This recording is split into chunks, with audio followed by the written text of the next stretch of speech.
Hello, students of the University of Burgundy in the Computer Science Department. This is our second interview in our series Meet Silicon Valley, and today we are with Loic Legland. Loic, hello, how are you doing? Hello, everybody. Hello, Burgundy. So the students took a look at your LinkedIn, at the website for your company. Can you tell us a little bit about your role at NeoPhotonics as a product engineering manager, your current projects? Go ahead. Okay, so yes, I see that you have all looked very well my LinkedIn and also the website of my company. So I see a lot of questions well prepared. So like you say, I've been working for this company, NeoPhotonics, for 14, 15 years. So a long time, which is not very typical for the Silicon Valley, with many different positions, because we started from a very tiny startup to a bigger corporation today. So today my title is a product application engineer.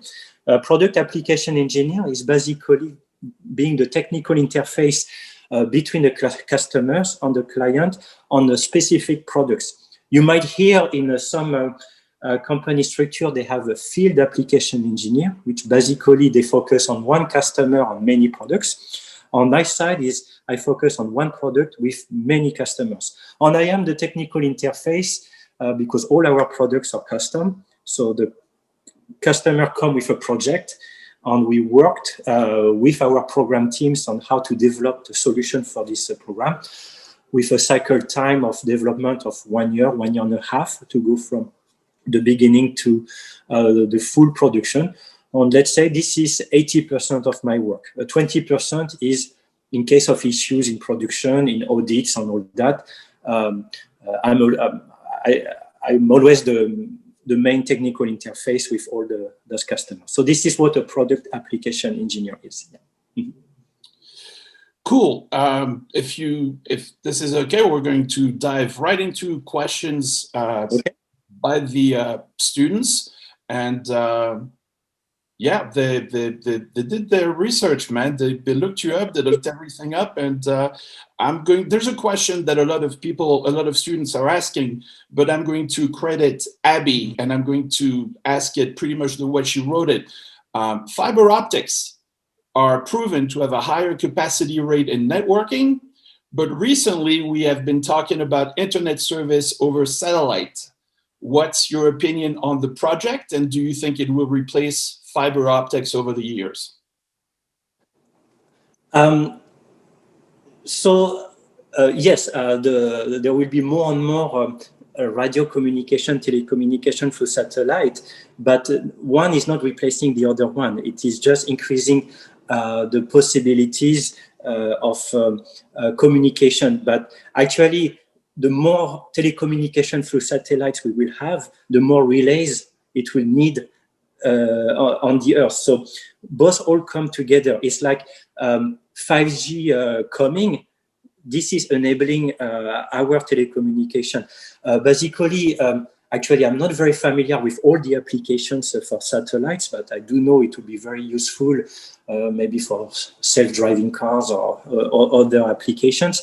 On the other hand, telecommunication, the highest part of telecommunication is still the management of data centers. Data centers will not go through the satellite to communicate with each other, especially if they are like 10 kilometers apart. And also the very, very long distance when you have to deliver terabits from US to France, satellites will not be the best choice for that. So actually, they are enabling each other, basically.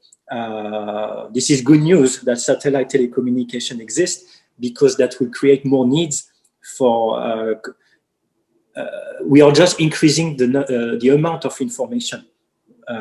This is what we are doing by creating new ways of telecommunication. So there is no competition there. This is not replacing anything on our side. Yeah. Mm-hmm. All right.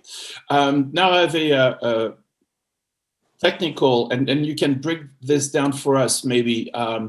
It's Rushaigi and Francois are asking, how does ultra-pure light laser transmit information?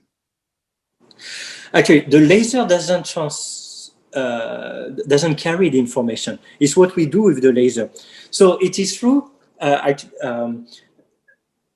Long time ago, telecommunication is to send bits like 1010. So it's like if we turn on, turn off the light, turn on, turn off. So you can imagine that we had a laser and we blocked the light. This is the way it was, let's say, more than 10 years ago. Now the laser is continuous, and this is what you put right after the laser, what we call a modulator. How do you modulate the energy, the laser beam, to do the information, to create the information? We say our laser is pure. The only the meaning of this is it's what we call the line width. So basically, laser is a color, by the way, and we work in infrared. Let's say we use 1550 nanometer, which is infrared. It's pure because it has a very, very tiny line width. So we don't have much information at 1550.001 nanometer, as an example. So this is the definition of pure. And because it's so pure that we can carry information in one wavelength and also another wavelength that is very close. And the closer you can, and the more wavelengths you can use in the same fiber. But the laser doesn't create the information. This is the modulation that comes after that. So modulation in phase, in amplitude.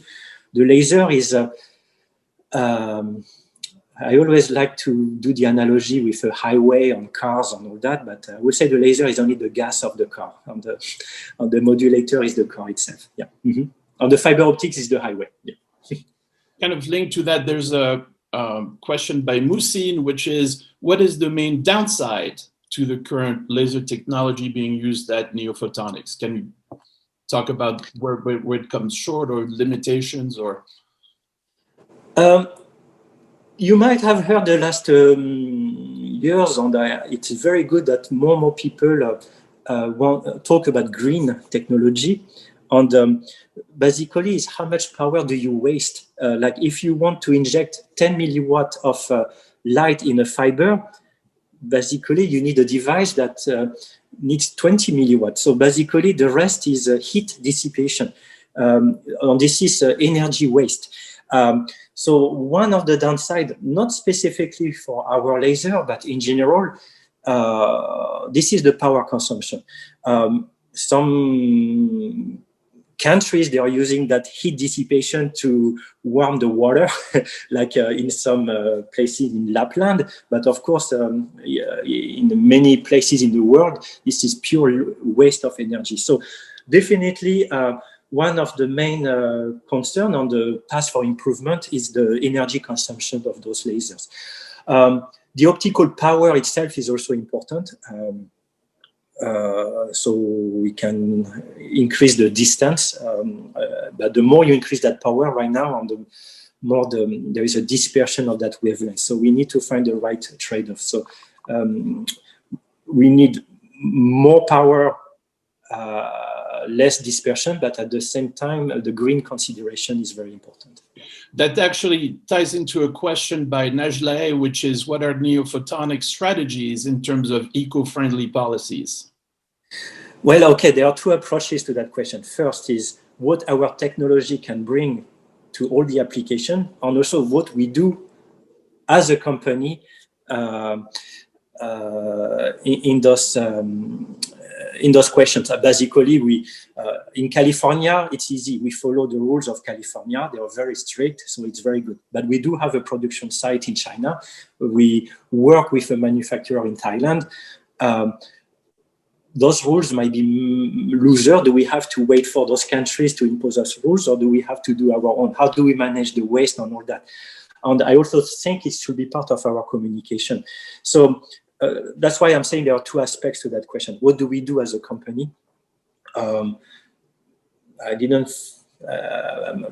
should have had good examples within the company, but it is true that the best one is to transfer some of the rules applied in California to our different sites. And by the way, we also have 100 people in Japan, and they also have rules there that we try to copy in California. So if we have the rules of every country in the world, at one point we will do better than anybody else. But it's still a challenge, also a cultural challenge for the employees. We need to work on that.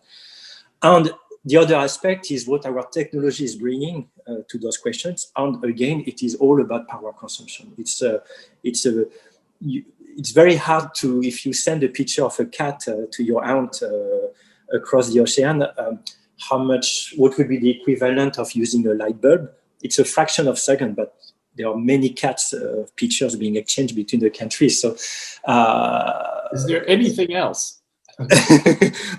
Yeah, I know you love skiing, so I know you can create a buzz by a ski accident, and then everybody will share that video on the TikTok. So, and there is a power consumption associated to that. So this is really the next challenge. It's also green, but also a limitation of physics. We cannot have data centers with that. Some components cannot sustain such a high temperature, and so this is a major challenge here. Yeah. I'm just saying telecommunication is not as green as you think. So right, this is very important.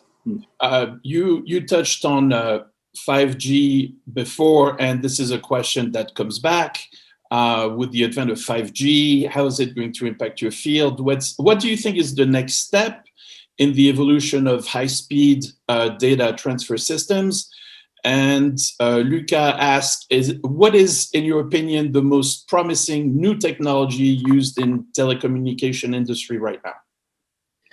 I don't know if it is new or not, but and I don't know how familiar you are with coherent modulation versus non-coherent. Basically, I don't know how old you are. So you want to tell them about coherent modulation? Go for it. Yeah, well, basically, I'm just... I don't know what generation I'm talking to, and I don't know if they still have a radio in their car using FM. Like, do they still know that France Info is 105.5 megahertz or not? I don't know if they know that, but basically, when you now it's all digital. So I'm sorry, I'm more than 40 years old. So yes, I did turn that knob to adjust the frequency to get the radio station I wanted to have. You did tell me you felt you were old school tech, old school Silicon Valley, but it's okay. Yeah, no, exactly. And basically, we are just adjusting a frequency that is coming from all the frequencies that radio station to what we call a local oscillator in your radio, and we make we remove all the noise around, so the other frequencies. And we make that local oscillator interfere with that specific frequency. That's how the radios were working. We do the same with light now. Basically, you can transfer with thousands of kilometers a lot of signals in different wavelengths. And locally, you have this laser, our laser, preferably, that is the local oscillator, and we make that light interfere.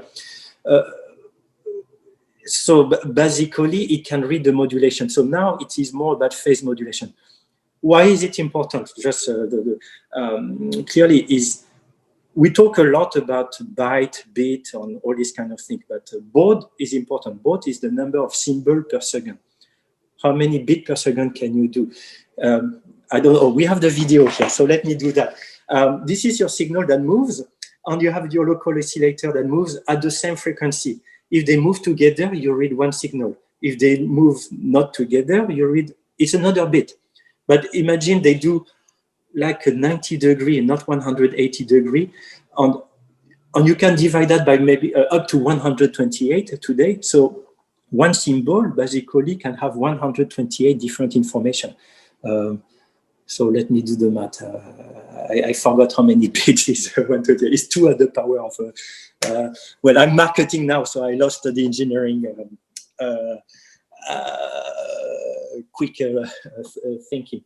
So this is how we integrate that coherent modulation in a light.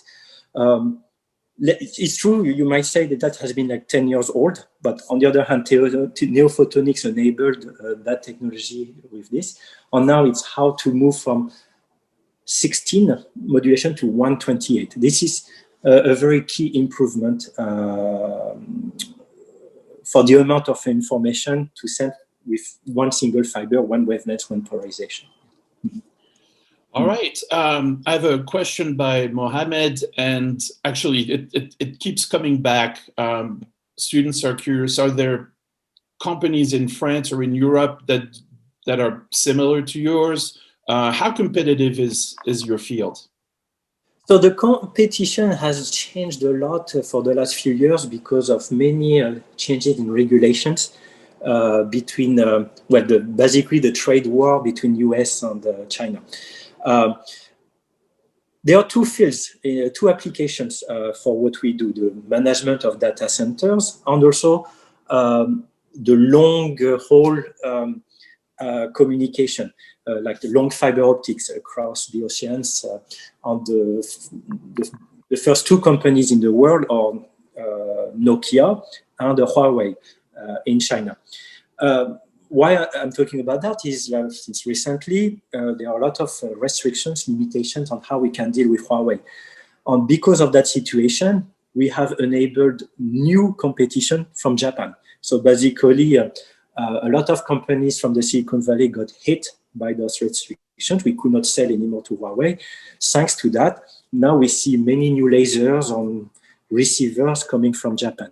So this is a competitive world. There is no component companies in Europe. There are a lot of customers. I mean, Nokia was not only a mobile phone company, it's still a very big company in terms of telecom infrastructure. It's the #1 or #2 with Huawei in that infrastructure. So we do have a lot of customers. So people with the same kind of went through the same schools on all that what I did. But they do not work on the hardware. They are more like the users and the programmers on how to use what we do on the hardware side. Yeah. All right. I want to change speeds a little bit because Theo asks a question. What happened to the remaining lower speed transceivers you still had in stock when you switched to focus exclusively to high-speed technology in 2017? Theo wants to know, sir, what happened to the lower speed transceivers? We sold all the assets. Basically, there is a company in China, more on the low speed side, that acquired that part of that division, basically, including some employees. Some of our employees changed to that new company in China. I have no idea what they did with those assets, but all those low speed transceivers, we are talking about 10 gigabit per second or less, and not using coherent modulation and all that. So it's more like for short distance applications, which is was at that time, I think it was maybe 4 or 5 years ago, was still very strong in China. So most of them got deployed in the field. This is what happened to that, yes. But we were not competitive anymore in that field. It was more a Chinese usage anyway. So cool. So our audience is computer engineering students. AI is very much on their mind. How does your company use AI? How does AI impact your industry? Well, okay, you are definitely more an expert than me on the AI. I'm just going to say that our company doesn't use AI because we do not manage data centers. We don't manage all those things. We do the equipment. But AI is a huge increase of information that's supposed to be transported from one point to another point. So as long as any program needs more capacity on all that, and that capacity has to be transferred somewhere else, then telecommunication, data communication will increase exponentially, will increase accordingly. So I'm not an expert on the AI, but all those more sophisticated software and the methods require more bandwidth in the telecommunication world. So it's always good. If we consider that increasing telecommunication is a good thing, then it is good for us, yes. Mm-hmm. All right. Now we can move on to going back a little bit to your studies and your career path. Yann and Gauthier are asking, from your LinkedIn profile, we see that you've always had jobs outside of France. Why? Yes. I'm actually going to answer some of that. Loic happens to be an ambassador of Bretagne, and it's one of his missions in life to be an advocate for Galette Saucisse, le Stade Rennais, and le Rugby Club de Vannes. So that's part of the answer. Exactly. We are here to spread through the world the Brittany, but that is a good question, because I often ask this question to myself still now. I came to the US for 6 months. I came to the US to learn English. You have no idea my English level at the time when I left to the US. And I liked what I was doing. And also the recognition of my peers, like even being a young student or intern, because it was a second internship at the end of 6 months, and being proposed for a longer term position in that same company. And that company was very nice. San Francisco is beautiful and all that. I was 22, 23. I was like, it's really a stupid idea to go back to France and go back to the job market while it's so comfortable here for me. And got luck. Why, and especially during that COVID time, you ask again those questions: why are you staying here in San Francisco? Of course, beyond the personal reasons, people have families and having all that. So yeah, you ask. I have to say, maybe I'm asking this question to myself every year for 21 years. And I'm not unhappy about the response to that question. But I always have to say, why did I decide to be so far from France? There are a lot of things I can miss from France. But let's say the wind took me here and the roots started.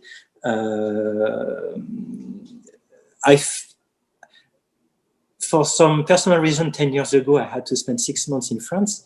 And this is when I felt like I became homesick of California.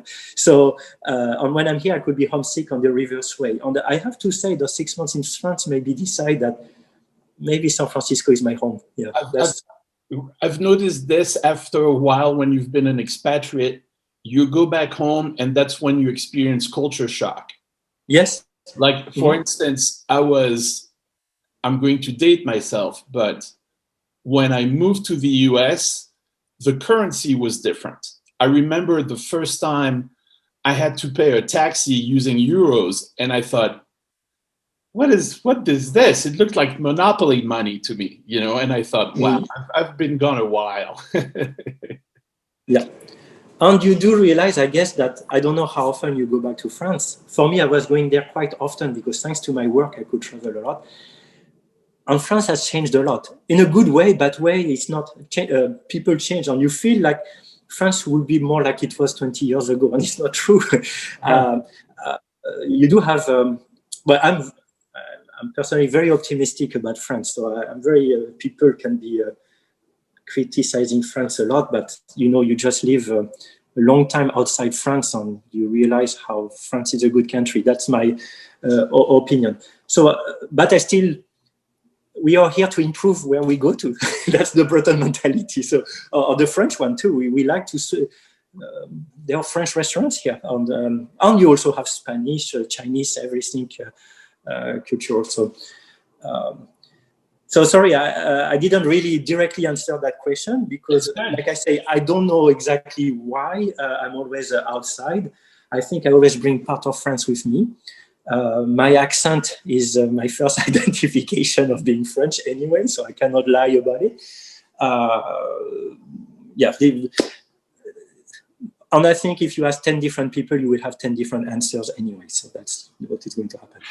You get those, but at the same time, I mean, you talked about California, specifically the Bay Area in Northern California. I often joke that California is a pretty cool country because, you know, it's the size of a country, it's got the economy of a country. And so, you know, by being Franco-Californians, we're pretty good. We're doing okay there. I mean, it's not pretty environment. Yeah, but okay, to be it just happened today. I am thinking about becoming citizen of the US. I've been eligible for about 12 years, or I could have applied a long time ago. And a lot of people, why you have never done it? And I was always like, I don't feel American. I am very French. That makes people don't think too much. Maybe I'm thinking too much. But now I say I'm feeling San Franciscan. Yeah. I'm feeling Californian.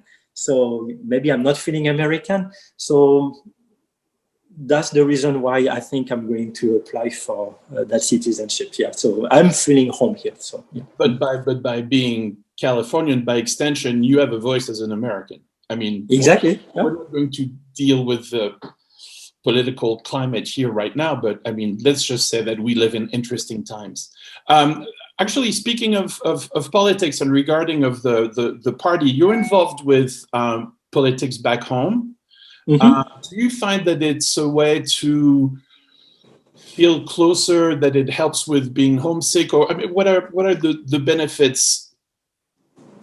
Being in politics is new to me. That was started just before the presidential campaign. I really didn't like what was going on in France, and I was like looking for a solution. It made me reconnect with France a lot. Also with my family, I have many nephews and nieces. I have 15 of them, can you believe it?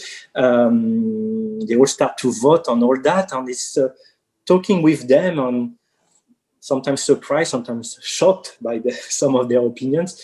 And I got worried, and I think at that time I need to be involved.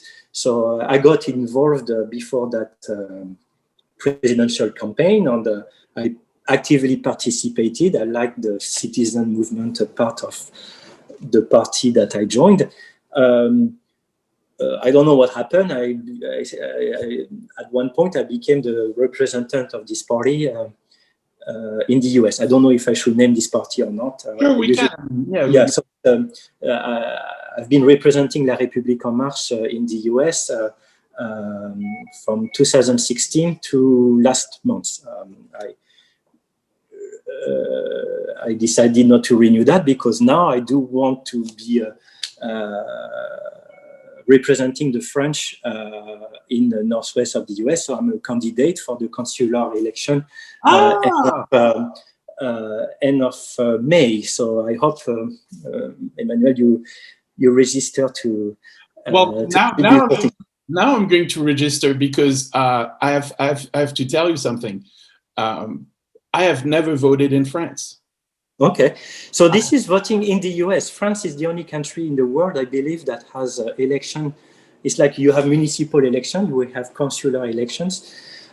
So to go back to your original question, yes, it made me connect a lot with France, but also with the French community outside of France. Right now, there are 1.7 million French people registered to the consulates. So 1.7 million, maybe there are 3 million French people outside France. We don't know that, but 1.7 million people are registered. Apparently not you, if you say that. Not at the moment. I have been registered in New York, but no, I have not. I've let that expire. So I don't know the size of Burgundy, but let's say it's another region of France is the French overseas. And it is an important community, a lot of things to bring to France.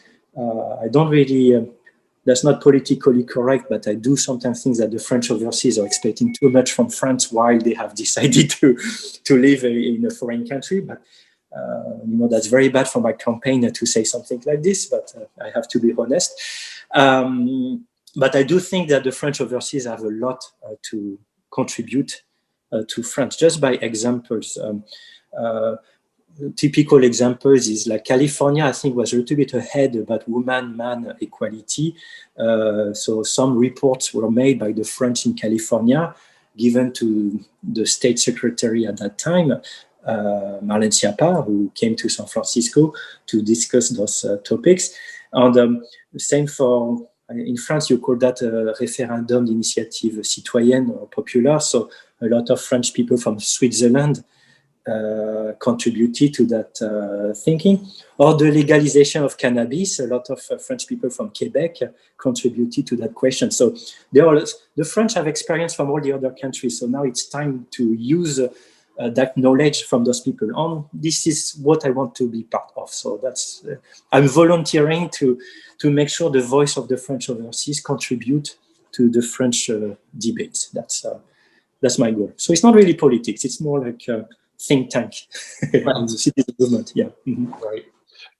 That's really all very interesting stuff, man. I was looking at my notes, and I was going to dial it back and well, we can find a way to do that. Going back to your studies, do you remember how you got into your field, how you chose your school? So you studied in Paris.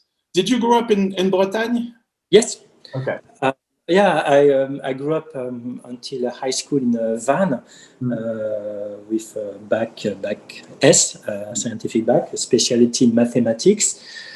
It's hard to say when I decided to do this, but how old are you when you're in cinquième? I think you're 12 years old, 13 years old, when you study optics. And in that wall, my physics teacher had a green spot on the red spot, and the light was yellow. And I was, oh! So I'm not going to say this is when I decided I will work in optics all my life. Right. But interestingly, and I still know that teacher, Mademoiselle Kermorgan, the College of La Roche-Bernard. So I don't know, maybe for everybody now it's obvious that if you put green and red together, that becomes yellow on a wall if you're in the dark. But for me, I don't know, I was not ready for this. So, and I always thought that optics was underrated. People talk a lot about electronics, physics, mechanical of fluids or whatever, but optics is something you don't touch. We still don't know what light is. Is it a wave or is it a photon? Basically, it is a wave when it's convenient to explain something, and it's a photon when it's convenient to explain something. But it cannot be both, of course. And I use both because in the fiber optics, we have waves, but then I need to think about photons to convert them to electrons. So, and I love this uncertainty. I think it was almost philosophical. Right. Optics is such a different world compared to all the other physical sciences. But this is my biased opinion, of course. No, but it's really cool. It does sound like early on you had a aha moment, and that made you, you started being fascinated with it. That's really neat. So I want to say, sorry, that means I went to a school.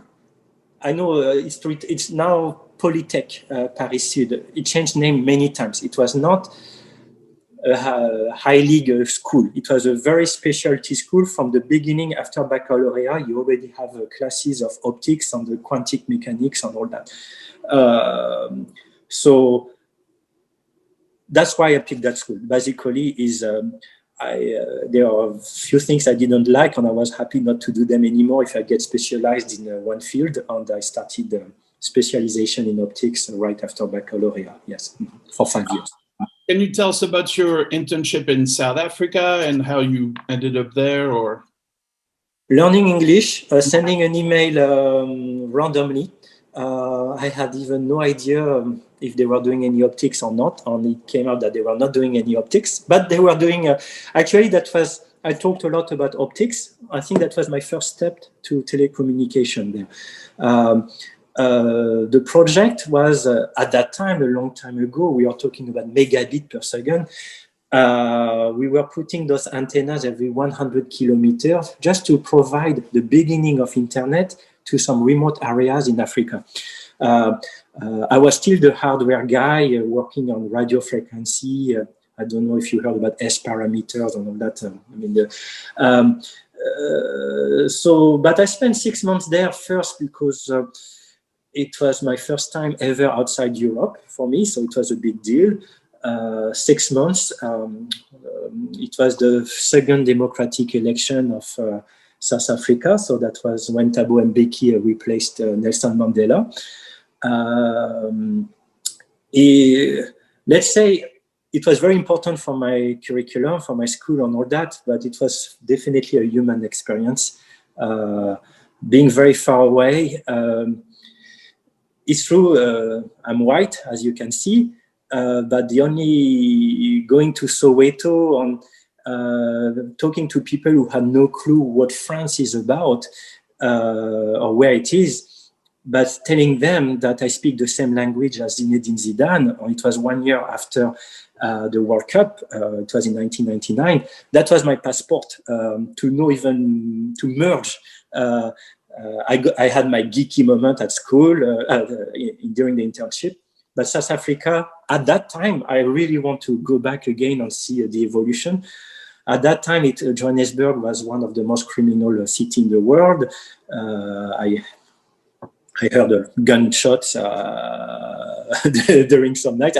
Maybe I didn't pick the right area where to live, but well, I was by myself. Nobody was helping me at that time, at the beginning, I say. So that was a huge personal experience for me. Cultures, the political issues that they were still trying to find solution. It's not finished. There's still a lot of work to be done there. It goes back on.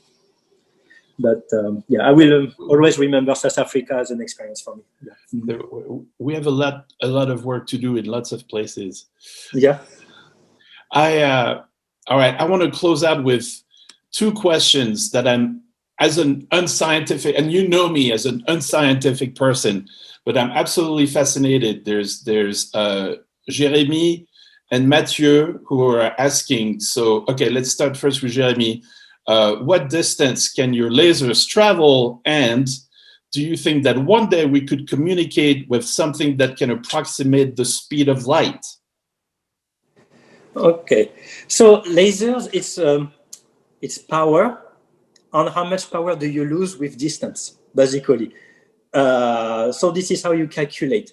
And but we are cheating here because our lasers can easily do 100 kilometers in an optical fiber, not free propagation. Huh? It's the light is contained in a waveguide, in a fiber, so it doesn't spread. So that's why it can go very far. And then we cheat because we have optical amplifiers. So we use some atoms, erbium, every 500 kilometers, 100 kilometers, that once they feel that signal, and if we activate them with something else, a different wavelengths, then they resonate at the same wavelength even more. So basically they become relays. So we can transmit light from New York to France with the same laser because it gets amplified every 500 kilometers. So there's no more question about the distance of a laser anymore. If you don't have any amplification or whatever, in a cloud network, so for me, cloud is not virtual, it is actual data centers. Let's say that Microsoft is made of 60 clouds in the world. Talking about Africa and all that, there is only one in Africa, one in South America, while you have maybe 5 or 6 of them in the San Francisco Bay Area. This is kind of crazy. This is 100 kilometers is a very good distance for a laser without amplification, without anything like that. So it's kind of the goal. To the other question about communicating with the speed of light, this is already happening. This is what we do. When you do that, a signal, the light in the emptiness in the air is 300 kilometers per second, 300,000 kilometers per second. In glass, optical fiber is made of silicium, so it is glass. You divide by 1.5, so it's 200,000 kilometers per second. So it's not a big difference. And by the way, electricity in a copper wire is also 200,000 kilometers per second. People think it's the speed of the electron. No, it's the speed of the wave of the electron. So the speed of light exists already. And this is the the interval, the time between sending an information to the other side. So this is not so important. What is important is the data rate, is how much information you can provide in that. It's not the speed. So there is a big difference between speed and data rate. I know we confuse everything when what is the speed of your internet. My speed of the internet, I don't know, but I do know that at home, I think I am at, I don't know, I need to contact Comcast because I always complain about them. But this is what is important, is how much information can you provide in a small distance of time, in a small interval of time. You don't really care how much time it takes to this information to travel. It's how much can you make, how much can travel together. That's what is important. The speed of light is already obtained today. Yeah. So you're having trouble with Comcast right now? Yes, they are supposed to come soon. I hope it's slower than what I paid for. we used to have that when we were in San Francisco, and now, you know, we live in the mountains. So we have Spectrum, and I have to tell you, in terms of customer service, because we've had issues a couple of times, we get a guy here the next day. It's amazing. And we have speed which is about twice as fast as what we had in San Francisco, and I don't understand how they do that. Okay. Well, our Zoom communication is working very well. So. Oh, right. All right. And then the last question from our students, Mathieu, do you think your job will be considered useless when quantic teleportation will be possible in the future? So, all right, first of all, I hear teleportation. I may not be scientific, but I'm a Star Trek, you know, geek. So, you know, please tell me about quantic teleportation. Well, will we need a Zoom conference if I can have you right here at the same time? So that's what. And recording. Yes, so we had to interrupt because the Comcast guy came. That's awesome. All right, yeah. Quantic teleportation, because, for instance, what I really want you to tell me is it possible if one day I learned that in Japan they just got 70 centimeters of super fine powder. Oh, I'm a snowboarder, not a skier, by the way. That's very important. But, you know, please tell me this is a thing. Yeah, well, teleportation is transporting something. Me, I transport information. So of course the Zoom will not be necessary if you can be right here, right there, or transporting powder and all that. But anyway, telecommunication was not aiming to transport snow from one place to another one. On the other, I want to go to the snow also. You know. Oh yeah, you can go to the snow, of course, yes. So yes, but telecommunication will not help you doing that unless you think about virtual. You go at home, you have those new things. That could be another solution too. Yes, that is correct. So yes or no, because I still think that if, for me, any technology will enable another one. So we need to improve telecommunication, I'm sure, less power, more data rate, but everything beyond that, quantic teleportation and all that, will enable this. On the other thing with telecommunication is not transporting something, only transporting something to somewhere else. It's also spreading the information. If you have self-driving cars, they want to communicate to multiple data centers at the same time to calculate whatever they have to calculate to navigate properly. So teleportation is still one point to another point, unless you do holograms of yourself, like maybe some political leaders in France. I know they experiment holograms, so why not? But yeah, telecommunication is not one point to another point. It's spreading things, basically. But I like science fiction story anyway, because it's still sci-fi, we have to admit it. Right. But it would require that philosophical question and all that. Yeah. And then we ask this to every contributor that comes to chat with us, and it's about the transition from being a student into the workforce. So basically, is there something you wish that you knew when you moved on from being a student into professional life? In other words, do you have any advice for graduates entering the workforce? I do, yes. One is I do interviews as well. I interview people to join on the, and I don't know if it's part of the French culture or not, but a lot of students leaving their school, they think it's like if they are asking for help from the company to hire them. It's not more like what they can contribute to the company. Sometimes in the tone of the application and all that, it sounds more like, please hire me, I need you, than I'm going to be very useful for you. I don't know, maybe mentalities have changed, but at my time, well, it was an internship, and then the company decided that they need me, so it was an easy job for me. Who am I to give recommendations if I didn't go through that? But it's through the interviewing processes that that we have. I realized that a lot from maybe new students in France. They maybe we need more internships in France. I don't know how to solve this, but companies are not going to hire you to help you. I'm just saying that. They are going to hire you because they need you. And you can say, yeah, but I'm just fresh from school. I'm not, I can't contribute. And this is not true because you're an investment when you get hired. So that will be my recommendation. The other one is about your English. I've been the worst student in English, and I'm sorry for the teacher who will read that. You're not learning for your grades. You're learning, at the end, you realize that you are still catching things that you can use in your future.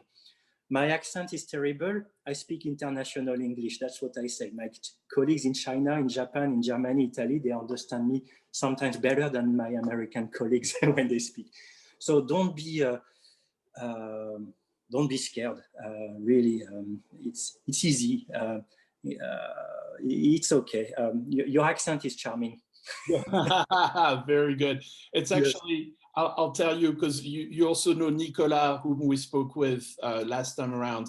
Part of his answer to this question was also don't be afraid. So there's a theme that we're starting to create, which is really interesting. On the French, maybe, I don't know if it's a cultural thing, some things are changing, but I do have Italian, German application, or there is that thing coming from the French people, like it's always a huge step from school to work. It's like if, yes, it is a life change. Of course, it is a life change for everything.